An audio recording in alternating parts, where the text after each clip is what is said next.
संध्या की दादी और ताई दोनों ही स्वभाव से बहुत खड़ूस थीं। वो हमेशा संध्या और उसकी माँ शारदा को परेशान करती थी। खा बेटा खा, कब तक इन दोनों माँ बेटी के कारण मुंह को फुलाए बैठा रहेगा। अब जो होना था हो गया, कोई और रिश्ता ढूंढ लेना। मैंने तो पहले ही तुझे बोला था, माँ गंजी है तो बेटी भी गंजी ही पैदा होगी। दोनों माँ बेटी ने मिलकर पूरे मोहल्ले और बिरादरी में हमारी नाक कटवा रखी है। माँ जी, अब बोल मत देना कि मदद को आजा। अरे इस गंजी से कोई शादी नहीं करेगा, आप लिख कर रख लो। बापू, ये चाय। नहीं पीनी कोई चाय, मेरे सामने से हट जाओ तुम दोनों। संध्या का बापू रमेश गुस्से में चला जाता है और संध्या रोती हुई माँ के पास रसोई में चली जाती है। माँ, हमारे साथ ही ये सब क्यों हो रहा है? बापू, दादी, ताई, ताऊ सब हमारे सगे हैं, फिर भी हमसे सौतेला व्यवहार क्यों करते हैं? इसमें हमारी क्या गलती है अगर हम दोनों गंजे हैं? हर वक्त ताने सुन सुन कर मैं दुखी आ गई हूँ माँ, अब तो जीने का भी मन नहीं करता। नहीं मेरी बच्ची, चुप हो जा, रोना बंद कर। माँ जी, हम दोनों बाहर खाने का इंतजार कर रहे हैं और ये दोनों माँ बेटी यहाँ बैठी आंसू बहा रही हैं, जैसे खाना बनाना ही ना हो, आज भूख हड़ताल करनी हो। दाल सब्जी बनी हुई है, मैं बस रोटी सेकने जा ही रही थी। आप और माँ जी बैठो, मैं भी खाना परोस देती हूँ। तभी सुलोचना की बेटी कविता आ जाती है, जो शहर में ही ब्याही हुई थी। अरे सुलोचना, कविता आई है, देख तो।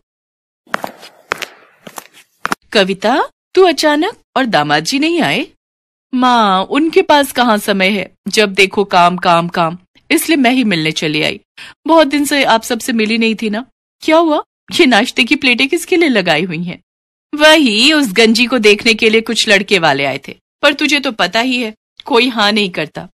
माँ, मैं इसी बारे में बात करना चाहती थी। तुम्हें तो पता ही है, जेठ जी का जो साला है, बड़ी उम्र का भले ही है, पर बहुत पैसे वाला है। उसकी एक शादी पहले टूट गई थी, 2 बच्चे हैं, वो साथ ही रहते हैं। अगर तुम चाहो तो संध्या की शादी के लिए उससे बात कर सकते हैं। मेरी बच्ची कितनी अच्छी है, सबके बारे में कितना सोचती है। मैं आज ही तेरे चाचा और पापा जी से इस रिश्ते की बात करती हूँ। अच्छा है, इस गंजी का कुछ तो भला होगा। पर भाभी, हमारी संध्या बहुत छोटी है और जिस तरह से कविता बता रही है, लड़के की उम्र बहुत बड़ी है और वो 2 बच्चों का पिता भी है। मैं अपनी संध्या की शादी ऐसे लड़के से नहीं करूंगी। अरे नहीं करेगी तो सारी जिंदगी इस गंजी को घर पर बिठाना है क्या? बड़ी बहू ने जो कह दिया सो कह दिया। अब संध्या की शादी उसी लड़के से होगी जो कविता बता रही है। मुझे उस लड़के से शादी नहीं करनी है, इन्हें मना करो ना। कोई भी संध्या और शारदा की बात को नहीं सुनता है। सब लोग संध्या की शादी उस बड़ी उम्र के आदमी से करने के लिए जबरदस्ती करने लगते हैं। शादी का दिन आ जाता है और संध्या का रो रो कर बुरा हाल था। संध्या, जल्दी उठ, हमें यहाँ से भागना होगा।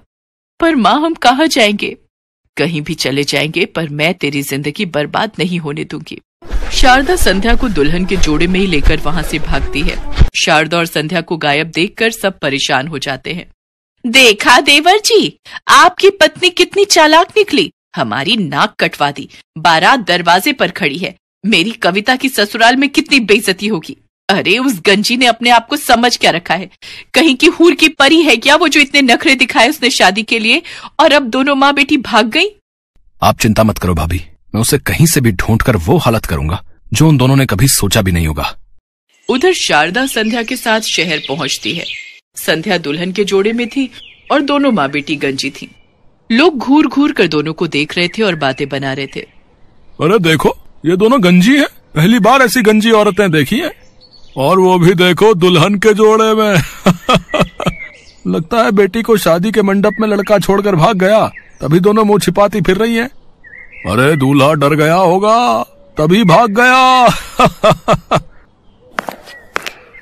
माँ, यहाँ भी हमें कोई नहीं छोड़ेगा।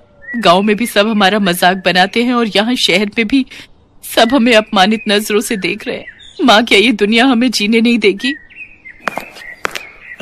बिल्कुल जीने देगी।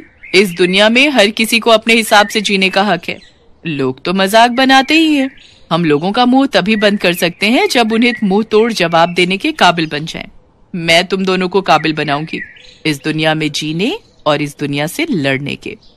हम आपको नहीं जानते, आप कौन हैं? मेरा नाम सुष्मिता है। मैं एक मॉडल एजेंसी चलाती हूँ और मैं तुम दोनों माँ बेटी को अपनी नई आने वाली मैगजीन की कवर मॉडल बनाना चाहती हूँ। मुझे कुछ अलग दिखाना था अपनी मॉडल्स को और वो बात तुम दोनों में है। सुष्मिता बहुत बड़ी मॉडल एजेंसी चलाती थी। उसकी बात सुनकर संध्या और शारदा पहले तो हैरान रह जाती हैं, फिर दोनों उसके साथ ऑफिस पहुंचती हैं। संध्या और शारदा का फोटो शूट होता है और कवर मैगजीन पर दोनों की फोटो आती है। धीरे धीरे शारदा और संध्या दोनों फेमस मॉडल्स बन जाती हैं। आज उन दोनों की जोड़ी को हर कोई पसंद कर रहा था। सुष्मिता बड़े लेवल पर फैशन शो का आयोजन करती है जो टीवी पर भी दिखाया जाता है। स्टेज पर जब शारदा और संध्या मॉडल्स के रूप में एंट्री करती हैं, तो कविता की नजर टीवी पर आ रहे उस शो पर जाती है और वो फौरन सुलोचना को फोन मिलाती है। माँ जल्दी टीवी खोलो, देखो शारदा चाची और संध्या का फैशन शो आ रहा है। गंजी माँ बेटी टीवी पर? रुक जरा देखती हूँ ऐसा कैसे हो सकता है। सुलोचना टीवी खोलती है तो टीवी पर वो शारदा और संध्या को मॉडल्स के साथ खड़ी देखती है और घर में सबको बताती है, ये दोनों माँ बेटी गुलछर्रे उड़ा रही हैं। जाओ तो जरा इन दोनों को पकड़ कर लाओ, फिर इन दोनों को सबक सिखाते हैं। सब लोग शहर पहुंचते हैं पर गार्ड उन्हें एंट्री नहीं देते हैं। तभी एक गाड़ी आकर रुकती है जिसमें सुष्मिता के साथ शारदा और संध्या थी। तू बिना बताए शादी का मंडप छोड़कर अपनी माँ के साथ आ गई। तुम दोनों माँ बेटी अपने आप को समझती क्या हो? जैसे ही रमेश संध्या पर हाथ उठाने लगता है, शारदा उसका हाथ रोक देती है। खबरदार जो मेरी बेटी को हाथ लगाया। गार्ड्स इन सबको धक्के मारकर बाहर निकाल दो। कौन है ये लोग? शारदा बड़े बदतमीज हैं। सुष्मिता जी, कई बार जख्मों के निशान हमारे शरीर पर रह जाते हैं जो कभी नहीं हटते, और वो जख्म ऐसे ही लोगों के द्वारा दिए जाते हैं। चलो माँ, इंटरव्यू का टाइम हो रहा है। चलिए सुष्मिता जी। संध्या अपनी माँ का हाथ पकड़कर ऑफिस के अंदर ले जाती है। उसके परिवार के लोग देखते रह जाते हैं। उस दिन के बाद शारदा और संध्या को कभी किसी चीज की कोई परेशानी नहीं हुई और वो अपना जीवन सुख से व्यतीत करने लगी। जिन्हें कभी बदसूरत कहा जाता था, आज उनकी खूबसूरती की चर्चा हर तरफ थी।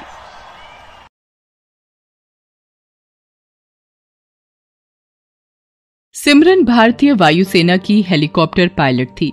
अभी उसकी ट्रेनिंग ही चल रही थी। इस ट्रेनिंग को पूरा होने में अब कुछ ही समय बाकी था। उसके बाद सिमरन भारतीय वायुसेना की ऑफिशियल पायलट बन जाती, मगर दुर्भाग्य से उसका हेलीकॉप्टर दुर्घटनाग्रस्त हो जाता है। सिमरन के पिता भी भारतीय सेना में थे। उन्होंने कारगिल की लड़ाई में वीर गति पाई थी। भारत सरकार ने उन्हें परमवीर चक्र से सम्मानित किया था।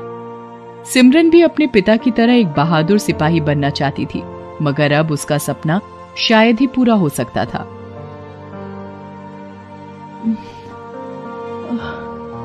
मैं कहाँ हूँ? मैं यहाँ कैसे पहुंची सर? सिमरन माय सन, हिम्मत से काम लो। तुम एक बहादुर पिता की संतान हो। सिमरन को कुछ समझ नहीं आया। तभी उसकी नजर अपने पैरों पर पड़ती है। उसके दोनों पैर कटे हुए थे। उसके मुंह से एक चीख निकल जाती है, नहीं! ये सब कैसे हो गया सर? ये सब कैसे हो गया? तुम जिस हेलीकॉप्टर से अभ्यास कर रही थी उसमें कुछ खराबी आ गई थी और वो हेलीकॉप्टर दुर्घटनाग्रस्त होकर खाई में जा गिरा था। पूरे 3 दिन बाद तुम खोजी दल को बेहोश अवस्था में खाई में मिली, लेकिन अफसोस तुम्हारे पैर उस दुर्घटना का शिकार हो गए हैं। सिमरन कुछ दिन अस्पताल में रहने के बाद वापस अपने गांव आ गई। उसे अपाहिज की तरह व्हीलचेयर पर आते देख उसकी माँ फूट फूट कर रोई थी। सिमरन से मिलने के लिए उसके रिश्तेदार भी आए थे। वो उन्हें दिलासा कम, जले पर नमक ज्यादा छिड़क रहे थे। अरे मैंने तो पहले ही कहा था कि लड़की को फौज में मत भेजो। और नहीं तो क्या, अगर जंग में पैर कटा कर आई होती तो इनाम मिलता, पैसे मिलते। यहाँ तो ट्रेनिंग में ही अपने दोनों पैर दान कराई। अरे अब ये तो सोचो कि एक अपाहिज लड़की से शादी भी कौन करेगा? कौन इस अपाहिज को जिंदगी भर अपने पल्लू से बांध कर रखेगा? सिमरन दूसरे कमरे में अपने व्हीलचेयर पर बैठी उनकी सारी बातें सुन सुनकर आंसू बहा रही थी। तभी बाहर से आवाज आई, डाकिया, डाक लाया। सिमरन आर्या के लिए चिट्ठी है। सिमरन बाहर आती है और डाकिये से चिट्ठी लेती है। कैसी चिट्ठी है बेटी? माँ, मुझे सरकार की तरफ से नौकरी मिली है, यहीं के सरकारी स्कूल में साइंस के टीचर की। माँ ने सुना तो उसके मुरझाए चेहरे पर खुशी दौड़ गई। वहीं जब रिश्तेदारों ने सुना तो उनके मुंह खुले के खुले रह गए। देखा आप लोगों ने, मेरी बेटी आज भी मुझ पर बोझ नहीं है। फिर सिमरन अगले दिन से स्कूल जाना शुरू कर देती है। स्कूल में पहले दिन हेडमास्टर के ऑफिस में। हमें फक्र है सिमरन कि तुम्हारे जैसी बहादुर लड़की हमारे स्कूल में पढ़ाएगी। अब चलो स्कूल की असेंबली में मैं तुम्हारा परिचय सभी बच्चों से करवा देता हूँ। उसके बाद हेडमास्टर सिमरन का परिचय सब बच्चों से करवा देते हैं और सिमरन वहाँ पढ़ाना शुरू कर देती है। वो थोड़े ही दिनों में वहाँ सबसे घुल मिल जाती है। सारे बच्चे भी उससे प्यार करने लगते हैं।